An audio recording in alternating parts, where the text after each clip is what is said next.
So now to our special look at how America's heartland is reacting to President Trump's efforts to level the playing field for their exports around the world, particularly our nation's farmers and ranchers. Agriculture Secretary Brooke Rollins joins us for an exclusive discussion about where things go from here. Welcome. Good to have you this morning. Good morning, Shannon. Great to be with you. Okay, so let's start with this. We traveled to Kansas this week. As we were getting ready to go talk to those farmers, this headline caught my eye. Trump's tariffs are no fun for farmers like me. Now, this author goes on to detail how all the inputs he needs for his business, all of those different materials and ingredients and supplies, they're going up, the prices on them. And he said some of the things he would have harvested this year, like some lumber, he can't do because he said the export market has, quote, collapsed. So all these things adding up, threatening the very, existence and survival of his business. What's your message to him? Well, first of all, I think it's really important to realize that what President Trump is doing in his vision and his leadership is to completely realign the world economy, but in so doing, put America first and therefore American farmers first. Shannon, for decades, the way that we have been treated in this country, and especially our farmers and ranchers, is absolutely stunning. We have been living under a tariff regime, but it has been the regime of other countries. Japan with a 700% tariff on our rice, Brazil with an almost 20% tariff on our ethanol, which I know you were in Kansas, probably talking to some ethanol corn farmers.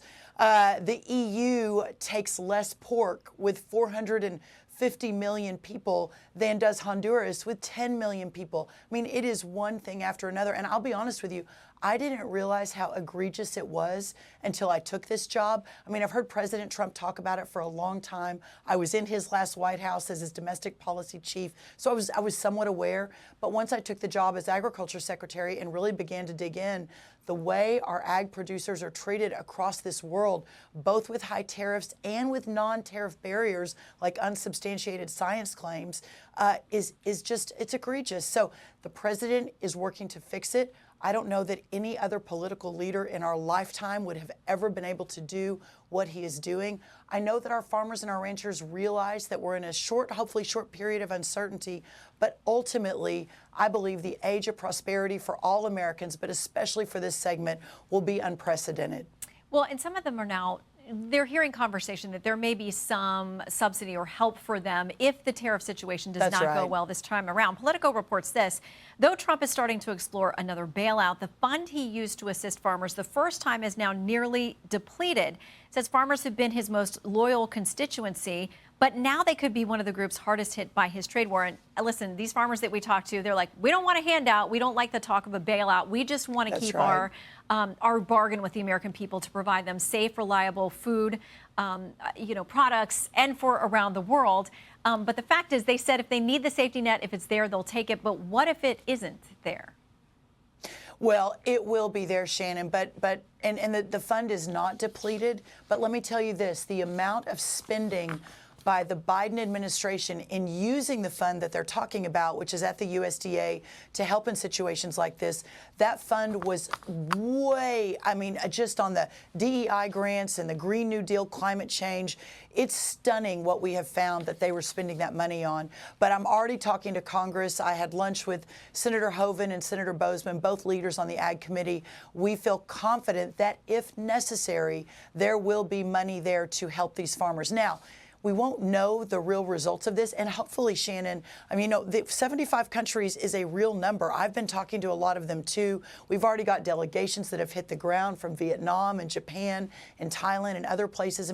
I do believe this will be a short-term negotiation period, and then we'll move into, again, the economy opening up. We've already seen the numbers come in on jobs and inflation. Things look really, really good.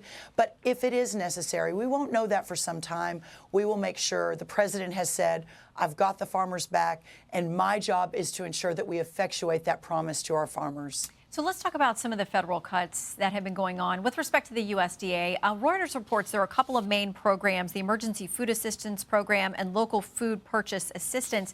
Say it's going to add up to about $1 billion in cuts, and this is food that goes to food banks and schools. But it also supports the U.S. farms that are buying or creating that food for you to buy. Congressman Pat Ryan, a Democrat out of New York, had this reaction to those cuts. He said, I had to read this 5 times before I believed it. The president is ripping food away from hungry children. It's absolutely disgusting. That's families going hungry. That's kids, veterans, and seniors going hungry. That's farmers going out of business. I know that you have said there would be a continual assessment of cuts and what's going on. Can you speak to those programs? Well, first of all, that is absolutely fake news. That Democrat from New York has no idea what he's talking about.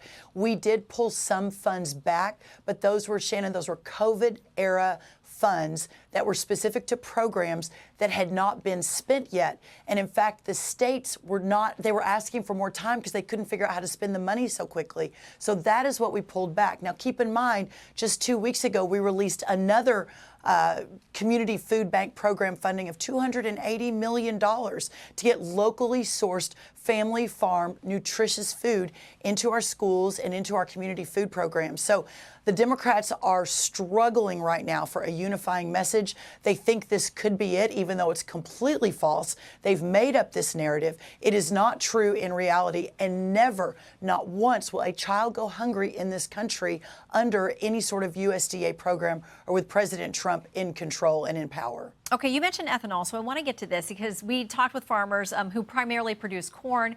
They're worried if they're not able to export it or the people that they sell to won't continue buying, that they're going to have an abundance. And they say they feel like ethanol fuel, fueled by corn, could be helpful in the domestic market. Here is a question that we got for you from farmer Griff Howard. Ethanol is a key component to success for our operation. How can the USDA work with the EPA and Congress in establishing a year-round sale of E15? And E15 being that blend that contains the ethanol. I know at one point you headed up a group that was against these subsidies for ethanol. What is the position of the Trump administration? Have you evolved on that?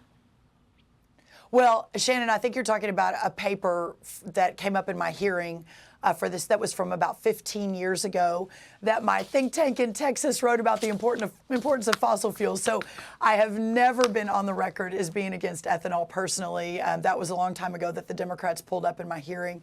But it's a really important question. Ethanol is a very, very important part of our energy independence strategy. President Trump has been unequivocal in his support for ethanol and in his support for the year-round sale for the E15.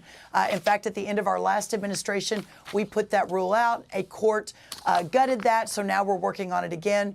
But as our incredible cabinet led by Secretary Chris Wright, Secretary Burgum on energy, Administrator Lee Zeldin, along with myself, we are hyper-focused on that energy independence, and ethanol and biofuels is a very, very important part of that. When I was in Iowa about a week and a half ago, we announced a big new grant to help build out more infrastructure for ethanol. We've visited almost 10 heartland states to this point in the last 2 months. I've got another 4 or 5 coming in the next 2 weeks. So we are really focused on our row croppers, especially our corn growers, sorghum, soy, wheat, et cetera. But having ethanol as a key part of that strategy is really important to President Trump and the highest priority at our USDA. All right, we're just about out of time. We are out of time, but egg prices are back up again. You've had great success on that. What can people expect quickly?